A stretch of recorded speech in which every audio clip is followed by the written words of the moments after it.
Hello बच्चों, let's read the question. The question is equipotential surfaces.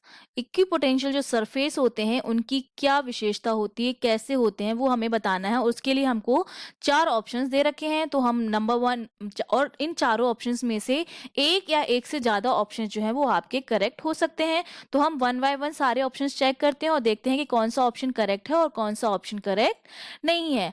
अब सबसे पहले तो आपको पता होना चाहिए कि हमें बात करनी है इक्विपोटेंशियल सरफेस के बारे में। तो इक्विपोटेंशियल सरफेस क्या होते हैं ये तो आपको पता होना चाहिए। और इस ये जो है वो आपको नाम से ही पता चल रहा है। इक्वी का मतलब होता है same and potential means potential, मतलब ऐसा सरफेस जिसके हर पॉइंट पर पोटेंशियल जो है वो सेम रहता है, उसको हम बोलते हैं इक्विपोटेंशियल सरफेस। अब जो फर्स्ट ऑप्शन है, ए ऑप्शन में हमसे कहा जा रहा है equipotential surface are closer in regions of large electric field। Okay मतलब जहां पर इलेक्ट्रिक फील्ड लार्ज होता है, बड़ा होता है, वहां पर इलेक्ट्रिक पोटेंशियल सरफेस क्लोज होते हैं, पास पास होते हैं। मतलब अगर लार्ज इलेक्ट्रिक फील्ड है तो ये पास पास होंगे, और अगर लो इलेक्ट्रिक फील्ड है तो ये दूर दूर होंगे। ऐसा हमको बताया जा रहा ऑप्शन। अब हमें बताना है कि करेक्ट है या नहीं है। हमें पता है कि जो इलेक्ट्रिक फील्ड होता है वो दिया जाता है -dv/dr से। ठीक है। और अगर कोई भी दो इलेक्ट्रिक पोटेंशियल सरफेस हैं, ठीक है, तो जिसके हर पॉइंट पर इलेक्ट्रिक फील्ड जिसके हर पॉइंट पर पोटेंशियल सेम है, तो जो डिफरेंस आएगा, पोटेंशियल डिफरेंस, वो तो क्या आएगा, सेम आएगा। मतलब जो dv होगा हमारा वो तो क्या होगा, कांस्टेंट होगा।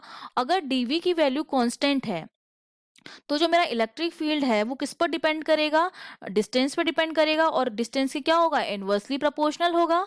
दैट मींस अगर इलेक्ट्रिक फील्ड मेरा बड़ा है, इलेक्ट्रिक फील्ड की वैल्यू अगर मेरी ज्यादा है, तो जो डिस्टेंस होगी वो क्या होगी, कम होगी, क्योंकि रेसिप्रोकल है। मतलब वो क्या होंगे, पास पास होंगे। डिस्टेंस कम का मतलब क्या है, वो पास पास होंगे। एंड वाइस वर्सा, अगर इलेक्ट्रिक फील्ड की वैल्यू कम है तो जो डी आर की वैल्यू होगी वो ज्यादा होगी। मतलब जो सरफेस होंगे वो क्या होंगे, एक दूसरे से दूर दूर होंगे। और यही हमसे ऑप्शन वन में कहा जा रहा है कि इलेक्ट्रिक फील्ड अगर लार्ज है तो ये क्लोज क्लोज होते हैं, बिल्कुल करेक्ट। और अगर इलेक्ट्रिक फील्ड लोअर है, कम है, तो ये क्या होते हैं, दूर दूर होते हैं, जो बिल्कुल करेक्ट है। दैट मीन्स ऑप्शन वन जो है आपका बिल्कुल करेक्ट है कि अगर इलेक्ट्रिक फील्ड ज्यादा होगा तो इक्विपोटेंशियल सरफेस पास पास में होंगे, और अगर इलेक्ट्रिक फील्ड कम होगा, लोअर होगा, तो वो दूर दूर होंगे। बिल्कुल सही हो गया।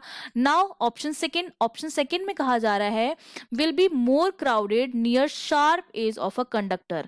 अब sharp edge of conductor जो होते हैं वो क्या होते हैं, ये तो ऑप्शन ए की बात की।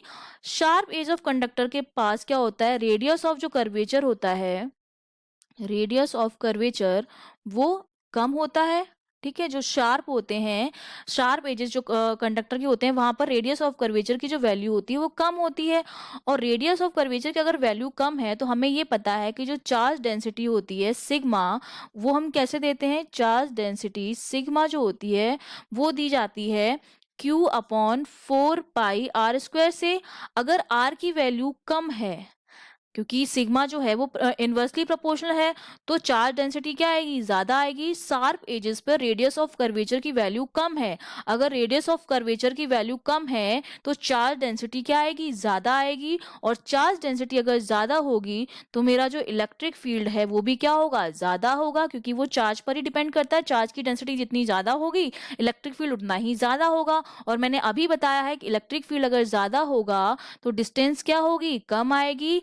डिस्टेंस कम आएगी मतलब आप क्या होंगे, पास पास होंगे, मतलब वो क्या होंगे, क्राउडेड होंगे।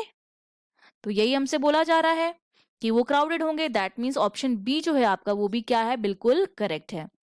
अब हम बात करेंगे ऑप्शन सी की। ऑप्शन सी में हमसे क्या कहा जा रहा है, will be more crowded near regions of large charge density. तो ये तो हम पहले ही बात कर चुके हैं। ऑप्शन सी जो होगा वो हमारा यहीं से आएगा। अगर सिग्मा की वैल्यू ज्यादा है, लार्ज चार्ज डेंसिटी है, तो इलेक्ट्रिक फील्ड क्या होगा, ज्यादा होगा। इलेक्ट्रिक फील्ड ज्यादा होगा तो डी आर की वैल्यू क्या होगी, कम होगी। डी आर की वैल्यू कम है, दैट मीन्स क्या होगा, वो पास पास होंगे। पास पास होंगे दैट मीन्स क्या है, वो क्राउडेड होंगे। दैट मीन्स ये वाला जो ऑप्शन है वो भी क्या हो गया, बिल्कुल करेक्ट हो गया। और डी ऑप्शन में कहा जा रहा है will always be equally space, तो ये तो बिल्कुल गलत हो गया। अभी हमने बोला कि स्पेस, कई कंडीशंस ऐसी होती हैं जहां पर इक्वली स्पेस नहीं आएगा, तो मतलब डी ऑप्शन जो है वो आपका गलत हो गया। ठीक है, तो that means we have three correct options, A, B and C. Okay, I hope you understood well. All the best.